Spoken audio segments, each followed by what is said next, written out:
지난 한 주간 여러분은 성경을 읽으면서 많은 은혜를 받으셨죠? 지난 월요일 날 여호수아 14장 말씀 읽으면서 그 말씀이 저에게 이게 툭 와닿는 거예요. 그러면서 그 말씀이 저에게 음성으로 이렇게 뚝 들리길, 담대하게 구해. 기도하면 하나님이 응답하시잖아. 그것이 곧 갈렙이 그 당시에 지도자였던 여호수아에게 구했던 그 음성이 하나님 앞에 이렇게 엎드려라. 갈렙의 마음이 저에게 오는 거예요. 갈렙이 뭐라 그랬습니까? 지도자인 여호수아에게 말합니다. 45년 전에 내가 12명의 정탐꾼 중에 한 명으로 내 족속의 대표로 뽑혀서 가나안 땅을 정탐하고 와서 보고할 때 10명과 2명이 보고를 했잖아요.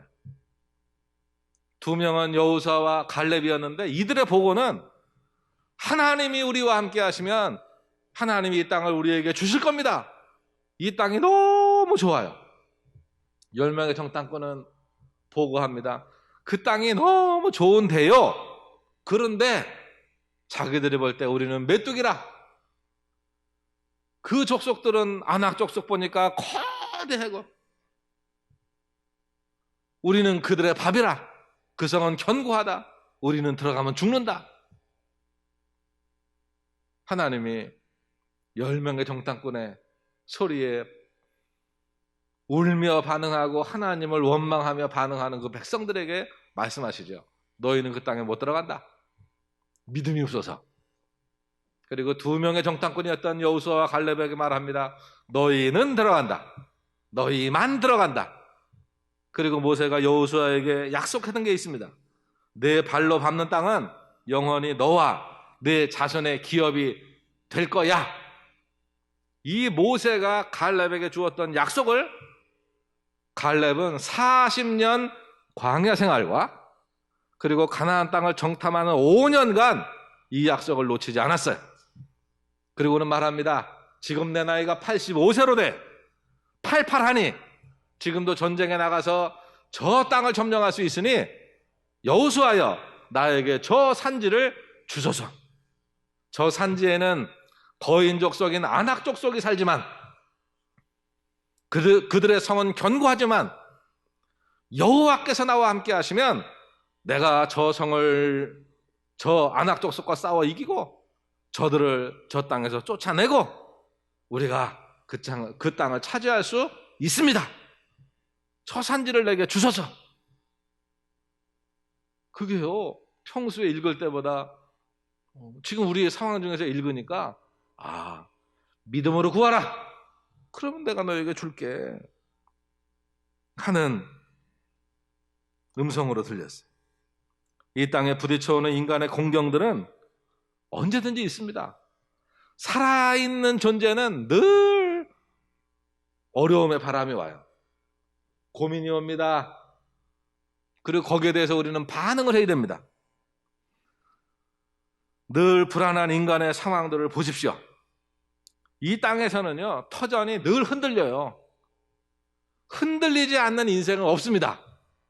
오죽하면 도종환 시인이 꽃을 피는데 꽃이 흔들리지 않고 비 안 맞고 바람을 맞지 않으며 피는 꽃이 어디 있냐. 다 흔들리지 비바람 속에서 자라고 꽃 피고 열매를 맺는다. 노래하잖아요. 마찬가지입니다. 인간의 근거는요 늘 흔들려요. 태어날 때 보니까 부모님이 계속 계실 것 같잖아요. 언젠가 돌아가십니다. 건강 늘 내 것일 것 같지만 건강이 흔들립니다. 관계 늘 좋을 것 같지만 그 관계는 어떤 상황 중에 흔들릴 수 있어요. 여러분 자신이 자신을 믿을 수 있나요? 그것도 흔들립니다. 도대체 이 땅에는 인생의 불확실성 속에 내일 일을 알 수가 없어요. 장담할 수가 없어요. 관계가 늘 흔들려요. 그 관계 지속하려고 힘쓰고 애쓰다가 진 다 빠집니다. 우리의 마음은 늘 하나님의 복을 소망하나 우리의 믿음 없음으로 말미암아 믿음으로 행하지 아니하는 말과 행동과 생각은 다 죄의 결과를 낳고 죄는 사망으로 연결되는 거예요. 그래서 인생엔 늘 내 마음대로 할 수 없다고 하는 딜레마, 고민, 고통, 이것들이 늘 있어요. 이런 인생 중에 하나님께서 말씀합니다. 너의 존재의 기반은 나 여호와다.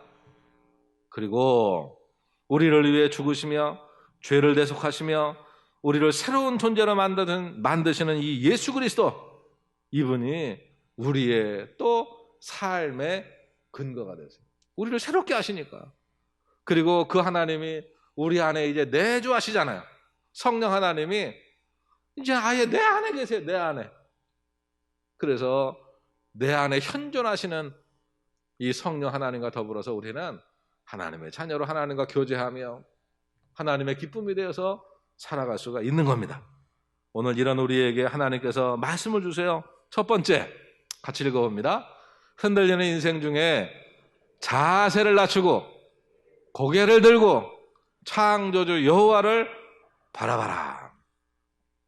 운동을 할 때도 보면 이게요, 서서 다닐 때야 멀쩡히 그냥 걸어 다닙니다. 그런데 뭔가 위험하다, 그럼 어떻게 하죠? 일단 자세가 낮아져요. 흔들수록, 몸은요 흔들수록 자세가 낮아지고 견고해집니다. 중심을 자꾸 아래로 가기 때문에 그렇습니다. 아래로 가기 때문에. 인생이 흔들릴 때는 자세를 낮춰야 돼요.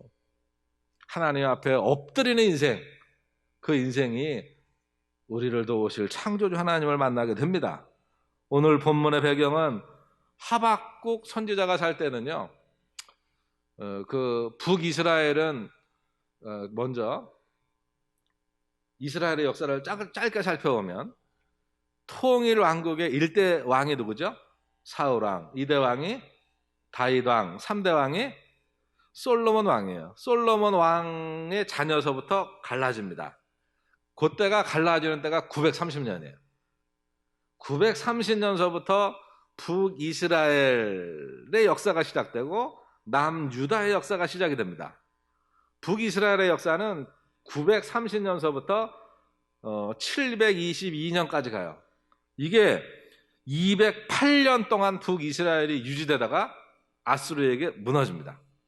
그리고 남유다 같은 경우에는 930년부터 시작이 돼서 586년까지 344년간 유지되다가 바벨론에게 무너지는 거예요. 그런데 남유다가 무너지기 20년 전에 하박국서가 쓰여진 거예요. 하박국서 1장 5절로 11절까지 보면 하나님께서 하박국 선지자에게 먼저 말씀하세요. 뭐라고 말씀하셨냐? 잠깐 내용을 보면 여호와께서 너희는 여러 나라를 보고 또 보고 놀라고 놀랄지어다 하면서 하박국 선지자에게 보여주시며 들려주세요. 장차 20년 후에 남유다가 어떻게 될지를, 내가 갈대아인들, 바벨론 군인들을 확 일으켜가지고 이 남유다를 전멸시킬 거라는 거예요. 성전을 다 불태우겠다, 너희 백성들을 다 없애겠다, 쓸만한 사람들은 사로잡혀가겠다, 그 땅은 황폐하게 되겠다. 그러면서 하박국 선지자에게만 알려주신 거예요. 그러니까 다른 사람들은 몰라요. 그냥 하나님 모르겠다, 자기 삶에 집중하면서 도덕적으로 공의적으로 하나님과 상관이 없는 자처럼 하나님과 상관이 없는 자로 살아가는 그들에게 하박국 선지자가 이 하박국서 1장, 2장, 3장 많지도 않아요. 그러면서 하나님이 보여주신 걸, 들려주신 걸 말하는 겁니다. 그걸 기록해 놓은 거예요. 그러면서 오늘 흔들리는 인생의 그 내용에 대해서 16절에 그렇게 말합니다. 내가 들었으므로 내 창자가 흔들렸다. 사람은요, 뭘 받으면 지금 내 손에 있으면 있다고 생각하는데 줄게 라고 하면 아직 받은 게 아니잖아요. 그럼 거기에 대해서 믿음이 없는 사람이 있어요. 근데 자동이체, 내가 너에게 10만 원 자동이체 했어 라고 하는 건 믿으세요? 통장에 그냥 10만 원이 찍혀 있으면 그게 내 거구나라고 하는 믿음이 있으세요? 그거는 믿으면서 그죠? 하나님이 나에게 주신 이 말씀을 신뢰함이 없는 것이 많은 경우거든요. 엘리베이터 우리가 누르면서 10층 누르면 10층 가겠지. 그럼 열리면 무조건 그냥 나가는 거예요. 남이 7층 누른 것도 모르고. 그런 믿음이 있거든요. 비행기 타고 가면서 여가 내가 똑바로 가고 있나 계속 창문 확인하는 분 계세요? 그냥 가는 거지. 하나님께서 우리에게 들려주셨고 하나님께서 우리에게 이렇게 말씀하신 내용들이 착착착착 이루어져 가고 있던 것을 성경을 통해서 증거를 받아요. 그리고 하박국 선지자는 하나님이 20년 뒤에 이 일을 행할 걸 들어서 이미 그때를 자기 앞에 놓고 그것 때문에 그의 창자가 흔들린다는 거예요. 입술이 떨린다는 거예요. 우리가 우리를 치러 올라오는 환난 날을 기다리는 자의 마음은 오죽하겠습니까? 매도 먼저 맞는 자가 낫다는데 매 맞으면서 계속 내 차례까지 온다고 생각을 해봐요. 얼마나 가슴 더 떨리겠어요. 하루하루가 그날이 가까울수록 하박국 선지자의 마음은 더 움츠러드는 겁니다. 오죽하면 내 뼈에 썩이는 것이 들어와 있는 것 같고 그리고 내 몸은 내 처소에서 몸살기도 아닌데 덜덜덜 떨리는 거예요. 이것이 하박국 선지자의 상황입니다. 기도하는 자의 모습이. 시대가 하나님 앞에 우리를 세우고 있습니다. 그래서 우리가 하나님 앞에 지금 예배의 자리에 있든 인터넷을 통하여 지금 내가 있는 자리에서 하나님을 만나든 우리는 하나님과의 교제를 계속 해야 돼요. 호흡하며 살았나 죽었나 이걸 봐야 돼요. 하나님과의 교제가 그쳐지면 안 됩니다. 그래서 흔들수록 우리는 자꾸 하나님의 품으로 다가가는 은혜가 있으시길 축복합니다. 그것은 뭐냐? 엎드리라는 거예요. 흔들수록 자세를 낮춰라. 하나님 앞에 엎드려라. 두 번째 하나님의 음성이에요. 같이 봅니다. 환난 중에 기뻐하라. 여호와 내가 너희의 기쁨이니라. 17절에 보니까 환난이 무슨 환난이냐? 무화과 나무에 무화과가 없어요. 포도나무에 포도가 없어요. 감람나무에 이게 올리브 열매가 없어요. 이게 팔레스틴의 세 가지 중요 과실수거든요. 이게 소출이 적다는 거는 극심한 어려움에 있다는 거예요.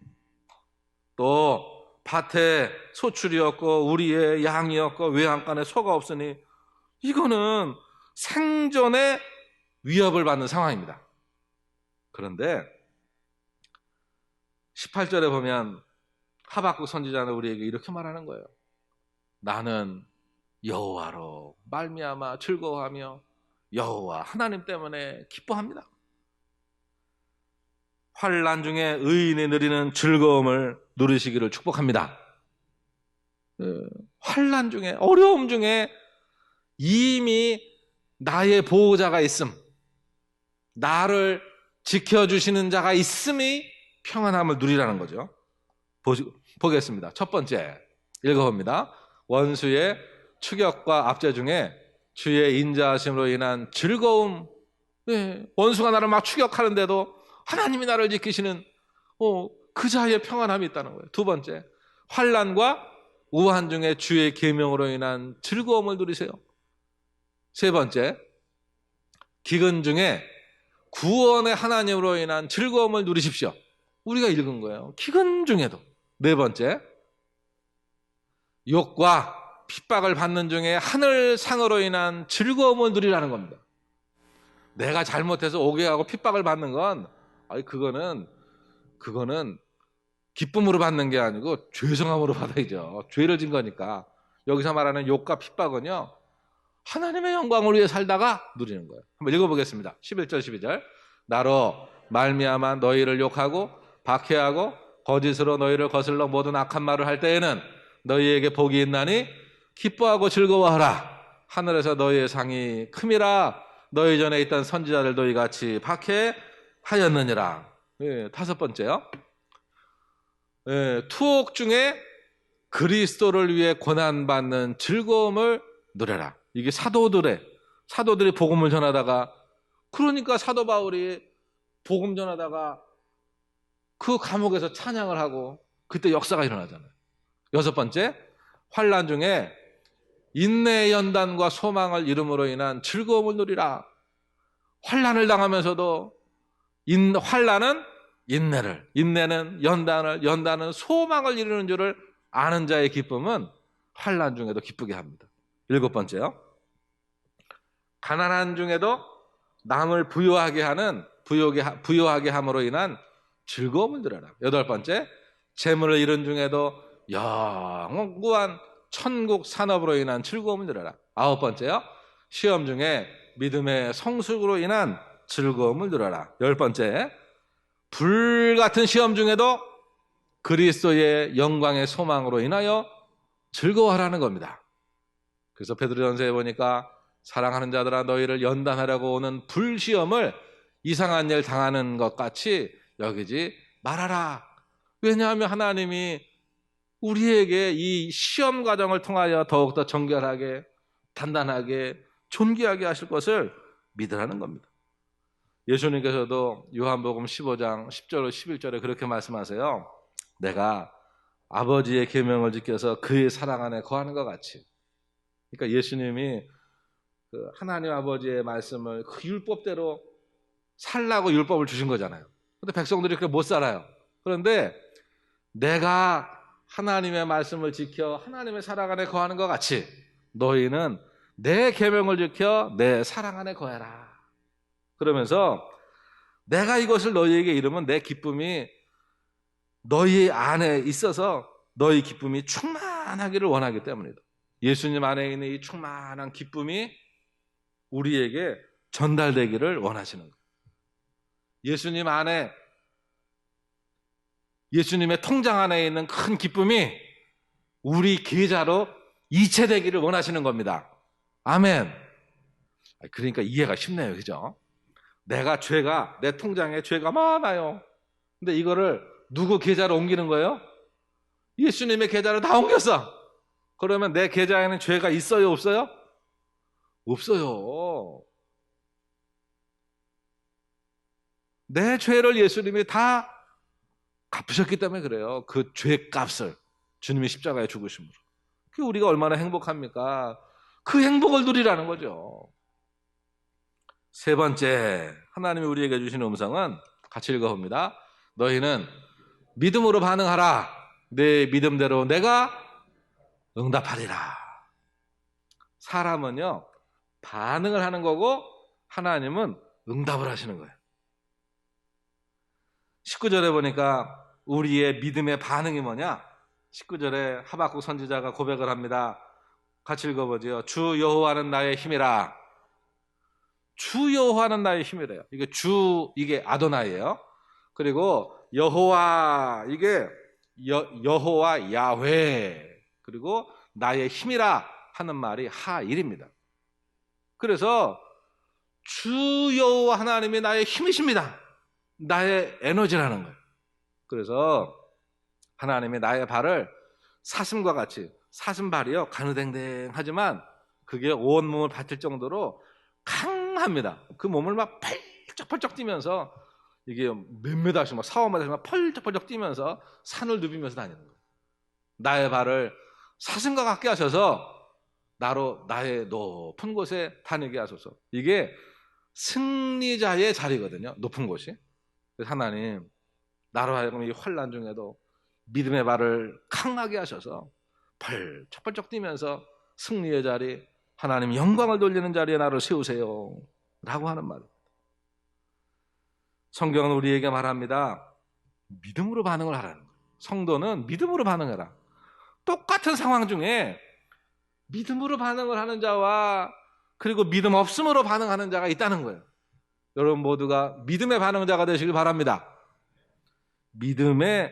믿음이라고 하는 건 뭐냐면, 말씀드린 것처럼 우리가 뭘 먹으면 배가 부르잖아요. 그건 알아요. 1차원적으로. 이거 먹었으니까 배가 부르지 생각을 하는데, 눈으로도 먹으시나요? 눈으로도 먹잖아요, 우리가. 눈으로 보는 게요, 내게 이게 들어오는 거예요. 귀로 듣는 게 내게 들어오는 거예요. 우리가 1시간 철학 수업만 들으면요, 머리가 뽀개질라 그래요. 잔뜩 들어와가지고. 무거운 짐을 미면 몸이 무겁듯 지식이나 사람의 생각이나 이게 꽉 들어차면 무거워요. 머리가 아파요. 막 짓눌려요. 막. 마찬가지입니다.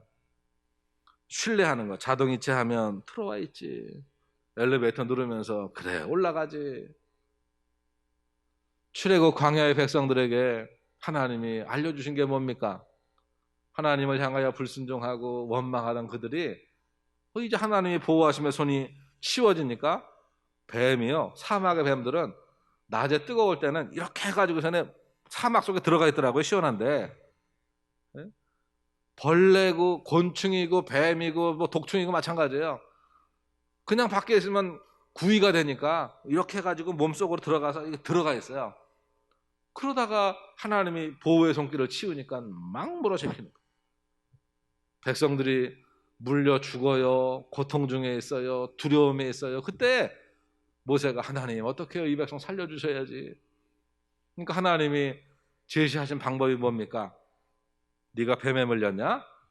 그러면 뱀으로 그 노스로 뱀을 만들어. 뱀의 형상을 만들어서 장대에 달아서 높이 들어.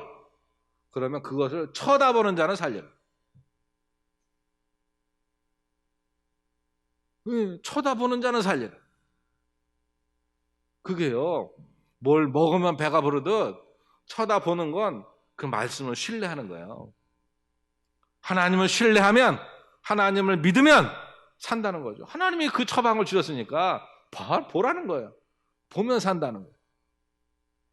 이것이 우리가 예수 그리스도, 요한복음 1장 12절에 영접하는 자, 예수님을 내 안에 영접한다고 하는 건 예수님이 나 위해 십자가에 죽으신 거 그 나를 위한 사건이에요. 온 인류를 위한 사건이에요. 믿는 자는 구원을 받으리라. 주 예수를 믿으라. 그래야만 너와 내 집이 구원을 받는다 라고 말씀하심이 내가 믿습니다. 그 말씀을 내가 신뢰합니다 라고 하는 이에게 주시는 주님의 은혜죠. 그래서 이 신뢰하는 자, 믿는 자에게 주시는 믿음의 결과가 있습니다. 한번 읽어보죠. 첫 번째, 생명을 얻습니다. 두 번째, 의롭다 하심을 얻음. 사람이 의롭다 하심을 얻는 것은 율법의 행위에 있지 않다. 뭐로? 믿음으로 되는 것. 세 번째요, 하나님의 은혜 가운데 거합니다. 네 번째요, 거룩하게 됩니다. 믿음으로. 다섯 번째요, 마음이 깨끗하게 됩니다. 여섯 번째요, 그리스도가 그 마음에 계십니다. 이게 믿음이라니까요. 믿음으로 들어오는 거예요. 일곱 번째요, 더 믿음에 굳게 됩니다. 믿음이 믿음을 굳게 하는 겁니다. 여덟 번째, 더욱 믿음으로 행하게 됩니다. 아홉 번째요, 담력을 얻습니다. 열 번째요, 선한 싸움을 싸워 이기게 됩니다. 11번째요, 기도의 응답을 받게 됩니다. 12번째요, 하나님의 보호하심을 입습니다. 그 다음이요, 사단을 대적하여 싸워 이깁니다. 이게 믿음으로 싸우는 거예요. 사람의 혈과 육의 싸움은 힘, 몸의 기술. 그런데 사단과의 싸움은 이게 믿음이에요. 14번째요, 세상을 이기게 됩니다. 이게 믿음의 승리거든요. 마지막 15번째요, 육은 죽으나 영생을 얻습니다. 우리가 믿음의 결과는 이렇게 놀랍게 우리가요, 신분이 바뀌고 나니까, 하나님의 자녀로 신분이 바뀌고 나니까 이렇게 놀라운 결과들이 우리에게 있어지는 겁니다.